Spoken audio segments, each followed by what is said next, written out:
to advise me in matters of war. I am the God King. I am the one. I am King.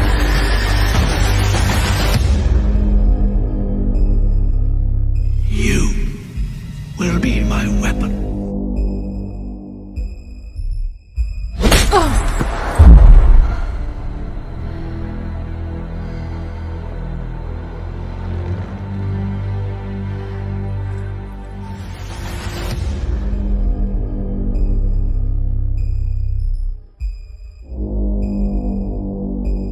Enough! Do not forget who put the crown on your childish head. My king.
Enough! Do not forget who put the crown on your childish head. My king.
day does not belong to one man, but to all. Let us together rebuild this world, that we may share in the days of peace.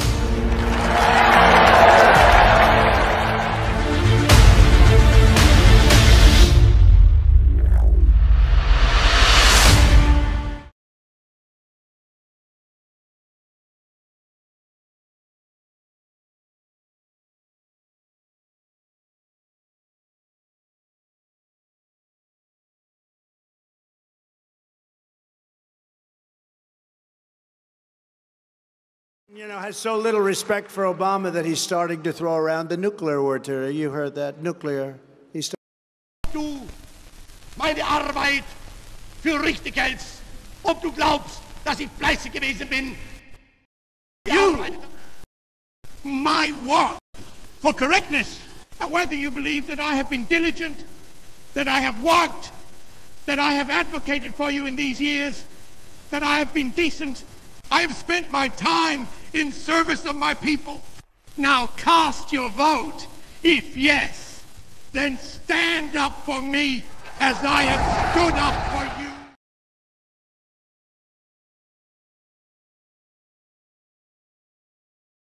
Starting to talk nuclear weapons today. I was waiting for that to happen, but we have a fool as a president. He said, we will never leave until there is complete and total victory, and we might be there.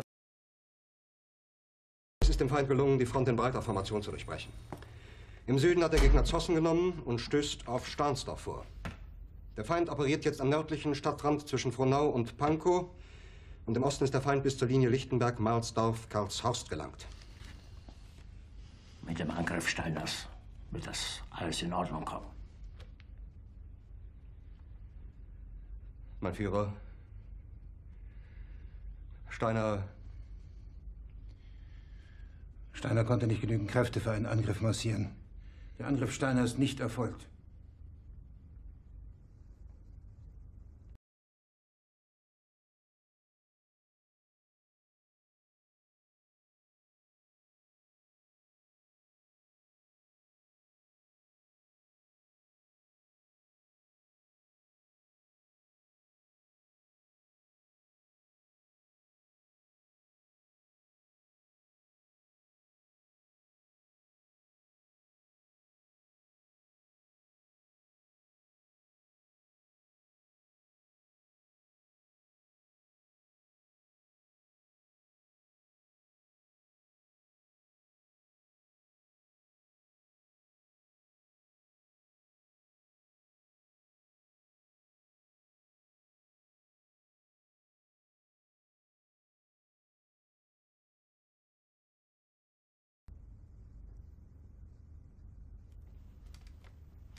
Es bleiben im Raum Keitel, Jodl, Krebs und Burgdorf.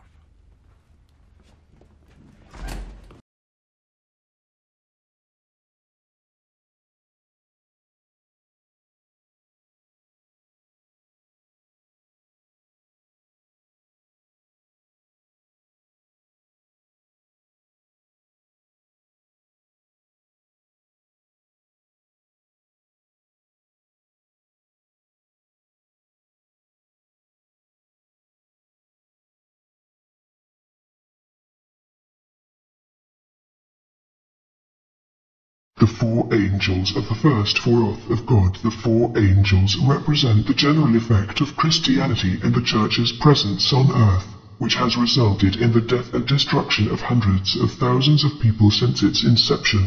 These angels symbolize historical figures and events that have shaped the course of Christianity. 1. The establishment of the Empire of Constantine. Constantine, the Roman Emperor, played a significant role in the history of Christianity. He legalized the religion and promoted its spread throughout the Roman Empire. However, the merging of Christianity with the Roman Empire led to conflicts, power struggles, and the misuse of religious authority, resulting in the death and suffering of many. 2. The reign of Charlemagne, also known as Charles the Great was a medieval emperor who sought to unite Western Europe under Christianity. While his efforts brought some stability and cultural development, they also led to religious conflicts and the suppression of other beliefs. This reign contributed to the suffering and destruction caused by religious warfare during the Crusades. 3. The rise of the papacy. The papacy, the central, governing authority of the Roman Catholic Church, has held significant influence and power throughout history. While the papacy has played a crucial role in preserving and spreading Christian teachings, there have been instances of corruption, abuse of power, and conflicts that have caused harm and suffering. 4. The Council of Nicaea and the Holy Bible. The Council of Nicaea, held in 325 AD, was a gathering of Christian bishops that aimed to establish theological consensus and resolve disputes within the early Church. The Council's decisions, including the formulation of the Nicene Creed and the selection of books for the New Testament, shaped the development of Christian doctrine. However, the process of canonization and interpretation of the Bible has led to different versions and interpretations, causing division and conflict among Christian communities. The recent activities of the Church have been causing widespread fear and panic among people around the world. Instead of offering words of comfort, the Church seems to be amplifying these fears and warnings of chaos to come. The upcoming eclipse on April 8th, which the Church claims to be a foretold prophecy, is seen by some as the beginning of the times of tribulation and the reign of the Antichrist. However, I see this persecution and dramatization over the eclipse as unnecessary and hindering mankind's ability to evolve into the colonization stage of our evolution. While Andromeda may be partially to blame for this, we should be aware that there is a greater threat looming over us, the Great Attractor and their black hole at the center of our galaxy. Our galactic orbit is positioning us for a close pass near the gravitational field of the black hole, which has the potential to break down solid objects. This may explain the unusual behavior of our Sun, with solar flares being caused by the black hole's gravitational influence. Although this is not an immediate cause for alarm, as it will take several hundred years to reach the technical danger zone, we should focus on advancing our rocket and propulsion technologies. As we venture beyond our solar system, we will need propulsion systems that can overcome the gravitational pull from the center of our galaxy, reducing resistance and allowing for smoother travel. Another concern is the Great Attractor, which is the central point around which all galaxies orbit. This point allows us to measure and pinpoint the expanding particle shift of the subatomic structure of reality. However, reaching these redshift zones is not possible through normal travel, as the structural changes make it impossible to approach. Instead, we must focus on exceeding the speed of the universe's entropy, or the speed by which an FRB, fast radio burst, travels. By doing so, we can manipulate the threads of space and create traversable wormholes, enabling faster travel across space. This theory of space travel is intricate and requires precise polar redirections in a specific pattern to stabilize connections between two portals. It is crucial to reverse the sequencing process in the correct order to avoid catastrophic kinks in the particle thread, which could lead to the obliteration of objects traveling at high speeds. Now, how does all of this relate to the Church? The Church's fear-mongering and prophecies, as well as their attempts to blame and point fingers, are hindering humanity's progress and survival. These religious institutions have had ample time to understand and address these challenges, but instead, they have become a hindrance to mankind's evolution. It is time for the Church to be judged and for its ministry to be weighed, as they may become a threat rather than a solution if they continue down this path. Humanity has little time left, and it is crucial that we focus on finding real solutions rather than being consumed by fear and religious With the recent activities of the Church, all I see are words and warnings of chaos to come that is working up the fears and panic to many around the world. This upcoming eclipse on April 8th, you all say it is a foretold prophecy, but you know what I see. The reason for the great persecution and the beginning of the times of the tribulations, the beginning of the coming of the Antichrist's reign. This persecution I see beginning with all the dramatization over this eclipse. The ministers are supposed to speak words of comfort to those lost in fear. But more importantly, I see this great persecution as another reason why it needs to happen. They are slowing down mankind's ability to evolve into the colonization stage of their evolution. Andromeda is to blame for this, so I understand. Well, they should be aware that there is a greater threat looming over us that mankind's satellites just detected and have made us aware of.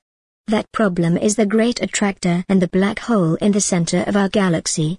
As the years pass on here, the motion of our galactic orbit positions us to be coming into a very close pass near the gravitational field of the black hole. It is in this region that the black hole begins to break down solid objects. It is my theory that this is why our sun is acting the way it is. These solar flares are being caused by the pull of the black hole's gravitational influence. Now this is not exactly a cause for alarm, as it will still take us a few hundred years to travel into the technical danger zone, so we still have time to finish our colonization efforts. Also, we should look into the advancements of our rocket and propulsion fuels and emissions. As we try to colonize outside of our solar system, we will have to contend with a gravitational pull from the center of our galaxy. So we may need to develop some sort of propulsion that does not adhere to its gravitational effects, so we have less resistance working against us as we leave the effects of our solar system. The next problem is the Great Attractor, or the GCP, on interstellar maps. Basically all galaxies orbit around a central point that is the structural foundation of the universe. From this point can you measure and pinpoint the expanding particle shift of the subatomic structure of the fabrics of reality. As the universe expands outward, the fabrics of space itself shift and evolve, changing their subatomic structure to meet the requirements of an expanding universe. These regions are what is called redshift zones. Though they cannot be reached by normal travel, as the structure will change as you get closer. However, if you focus on speeds of the universe's entropy, or exceeding the speed by which an FRB travels, then you would technically be, by all basic terms, folding space, traveling at extreme speeds without exceeding the boundaries of the universe through manipulation of the threads without breaking them. Merely creating a polarity diversion that opens up a traversable wormhole from point A to point B and therefore moving across space. This theory of space travel is very delicate. You must create a pattern of exact polar redirections sequenced in just the right pattern. The sequence must align perfectly with the polarity sequence at the point of destination in order to stabilize a good connection between the two portals, and then reverse the sequencing process in just the right order so that it won't cause any kinks within the particle thread. These kinks could prove catastrophic if left over time to develop. Imagine that all objects travel through space at extreme speeds naturally. Then imagine an object suddenly coming into excess amount of matter that doesn't move at all as it is woven into the fabrics of space itself. The force of even the smallest nanoparticle impacting with an object traveling at speeds of 31,000 miles per hour would cause the object to become obliterated into fine dust. So considering all this, what does it have to do with their church? This is an example of what humanity must evolve into in order to survive extinction and be able to reach the new Earth. With their ramping up the people and pointing fingers of blame towards me and my works such as this, is only assuring humanity's destruction with their prophecies and fear-mongering, and God said this and God said that. God said what God said to whoever he was talking to.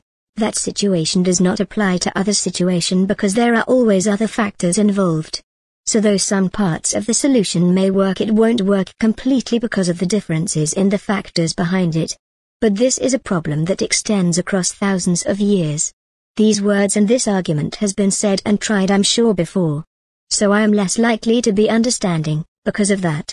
They've had plenty of time to figure these things out, but instead they used their time to become a hindrance to mankind evolution. On all spectrum S, because they all are key towards proving another religion wrong. Now is a critical and crucial time because humanity has time left, but just barely, and if religion continues to be the finger pointer and fearmonger, then maybe it's time the church be judged and its ministry weighed before it becomes the threat and not the solution. The 4 angels of the first 4 oaths of God. These angels shall take the form that represents the general effect of Christianity and the church's presence it has caused on earth, that has led to the death and destruction of hundreds of thousands of people since its first conception. Beginning, with the establishment of the empire of Constantine, Charlemagne and then the papacy that followed after them. These three divisions are the ranks of kings who have ruled over the kingdom of the one true God, that has remained an intangible and denied any witness accounts by those outside of their order for almost 2,000 years. This kingdom has been held in place by the Holy Roman Bible, first authored in or around 350 AD by the Council of Nicaea. This council, none of which had actually known the man Jesus, whom they deliberated whether he was or was not God, and decided in the end that God consisted of three separate beings, the Father who was the intangible presence since the beginning of creation, known also as the Word, who begat the Son whom was the Word born into flesh and was a vessel of God incarnated in human form but not directly God himself, and the Holy Spirit, through which the Son was delivered into the womb of the Virgin Mary through the Immaculate Conception, and through which God interacts with mankind as through visions and spiritual encounters to those near death. All three of these concepts were designed long before, which it also says in Revelations, would come to dwell upon the earth, bringing with him the new earth and the new heaven and the new Jerusalem, from which he would reign over the earth in his new holy city, blah blah. Well, I'm here and dealing with these issues, so everyone just deal with it. Besides, there is no reason to fear if you have done no wrong, right? So this council, having never known me, has written this book, and based their understanding and boundaries of my kingdom when they had no idea what that really was. This book became the beginning of what was held as fact and true to every word written about something no man was ever meant to understand. So much so that it says at the end of the book that anyone who changes or alters its content will be cast out of heaven, erased from the book of life, and cease to exist. Moreover, apart from trying to claim that it cannot be argued to its validity, it also has currently 66 different versions of what it says happened. So ultimately what I see is a war that has raged on over thousands of years, head by two cultures who have taken it upon themselves to lay claim to my creation, which they dictate and delegate what happens and what doesn't happen, in the region that I rule as my kingdom. One misunderstanding, and that they hold the ability to dictate how I appear before others and how I can or cannot exist. Second misunderstanding, and that only they have the understanding to be capable of dictating my will for everyone to live by. Third misunderstanding, so taking in these concepts they proceed to outline these traditions and these religions that I used to hold sway and control over large masses of people, cities, tribes and nations even. Then these people hold themselves at a higher status than everyone else and design a process that hands down the control over these people that becomes rulers, kings, nobility, regimes and then politics as the centuries pass on, causing war, suffering and grief as this object of belief in writings within the pages of this book that is exalted as the finite truth over God because its demand for control doesn't change with time. Honestly, what I see is this book being used and changed throughout this conflict with its 66 versions, and is the weapon over the people changing and adjusting its truths to fight back the writing's contradictions and statements that threaten its validity, until they finally write a final chapter of Revelations dictating that it can't be added to, so the conflict cannot continue. So the purpose behind some of the chapters in this book were written to combat against the threat of others during some long past conflict. However, what about the question as to why it holds such sway and influence over the people? No one could answer this question unless they were once in the Old Kingdom and were familiar with its kingdoms. They say the Church holds many secrets that were taken from other cultures during the pagan persecution and hidden beneath in its archives. Many artifacts I'm sure too, but the grounds by which this church was built and the fact that they have not moved their center of their religion in a very long time and that rule over the world has continued for thousands of years now makes me wonder if one of the things they took from a defeated kingdom at one point would have been the church itself, or an ancient mythical eternal kingdom that once belonged to Gilgamesh, or Zeus, or the Egyptians, or Morgan of Cornwall. You know, I knew her. Gave her some family advice about her power. But let's not make this personal. We've had enough conflict involving kin and blood. Also, this Bible was not the first of such efforts.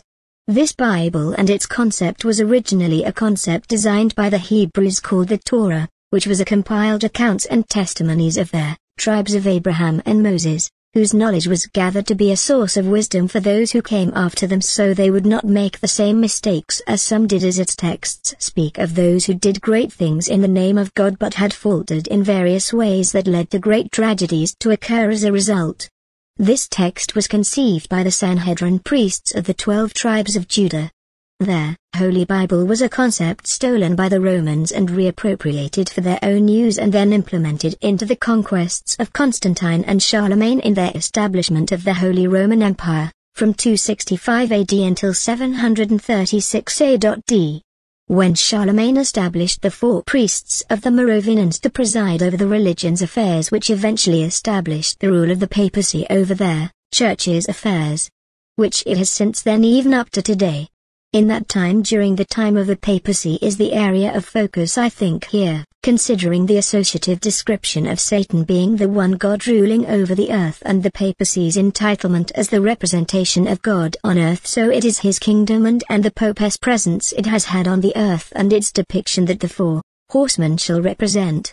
So we begin with the first horseman and the first few centuries of his reign over the earth, which resulted in the persecution of all religions in their war against paganism. Every culture's traditions and religious practices were ostracized from the evolving age of man, deemed works of the devil. People were driven out of towns, branded heretics and associated to being people that had habits of the most violent, horrible things people could imagine at that time. So their overall effect on the world came at the hands of accusers and blasphemers in the form priests claiming their path to paradise and a God of mercy in such times that promised hope to the hopeless. A sign and method used by accusers is that they work towards the needs and wants of the people who suffer, ensuring their words' effects on their desires to get what they're after. So poverty, famine, pestilence would be a fitting association to the hardships experienced and depicted as the first horseman. Next we have the horseman of war. A rider dressed in crimson who will bring forth war upon a third of the earth.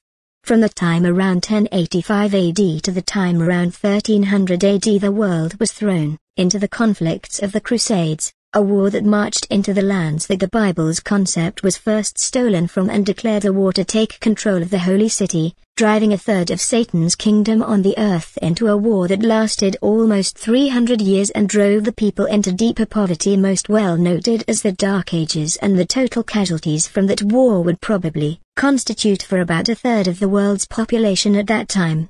It all culminating with the crowning of King Richard the Lionheart, as ill-begotten as his crown may have come to him, and he was given a sword and told to ride forth conquering and to conquer. Yes, I think that depicts a pretty accurate image associated to the second horseman and the time of the Plantagenets. So the second horseman would be the kings of England with their armies behind them and the church blessing them with promises that their killing done in battle will be absolved from being judged as a sin, with the idea of palmary indulgence and absolution of their sins, or in layman's terms a get-out-of-jail-free card for killing in the name of God. So with the lies of a devil on the wings of an angel, their souls would be lifted up above paying the price for their deeds or wages of their sins. Then they wonder why it was called the Dark Ages. Next we have the third horseman, one who is depicted as a bringer of justice carrying a balance in his hands and judge each man by their works in life. The third horseman, almost immediately following afterward the second, comes as the hand of that palm and there, results of its absolution, the Spanish Inquisition. In this point of Satan's reign over the earth we have the papacy and their hunt for a bad guy, or scapegoat to take the fall for their actions by the establishment of the details of the bad guy and adversary to their beliefs.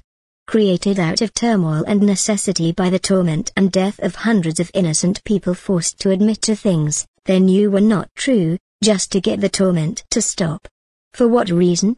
To have a compendium of demons created by them to support the complex hierarchy of bureaucratic red tape that simply stalls anyone seeking answers with an eternal runaround of excuses they built on the kingdom of a God that could not be seen or talked to unless it was through them, and in this era they were well known to be corrupt and greedy men that often aligned themselves with the ruling tyrants, for a fee of course. And so the image of the horseman is once again accurate to its entitlement. However, he was not given a sword to kill with, but a pair of balances, a penny for your wheat and threepence for your barley, but do not harm the oils and the wines, or translated it could be said a portion of your day's works, A portion of your week's salary will be set aside for us. But do not harm the sanctified grounds or sacred places. That second part is a reference to an agreement that was made between demons and angels about waging their conflict away from it affecting innocent people, a doctrine which was one of the main results of their hierarchy codex. The first part details the taxation of the church, or tithings. There were places they could and couldn't fight, and it was why God's house was some place that would cause a demon to ignite on fire if he stepped onto it. Just references that highlights the church in this era being the one judged through the images of the four horsemen and who exactly they are riding against. Last up we have the fourth horseman. Death and hell follows closely behind, and we have so much more of history to go. The four horsemen only depict the dark ages of the church, Satan's kingdom and its effect on earth.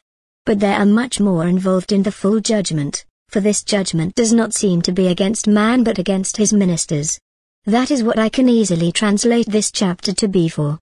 It ushers in the fall of this Jesus Christ, an Antichrist, agenda planned by Caesar, then implemented 300 years later with the gathering of the Council of Nicaea that used the Hebrew Torah and copyright infringed on it to create their one-God Messiah religion of monotheism with a God none of them could have known any details about since I'm way over here in this era. So basically who is snitching and pissing in my...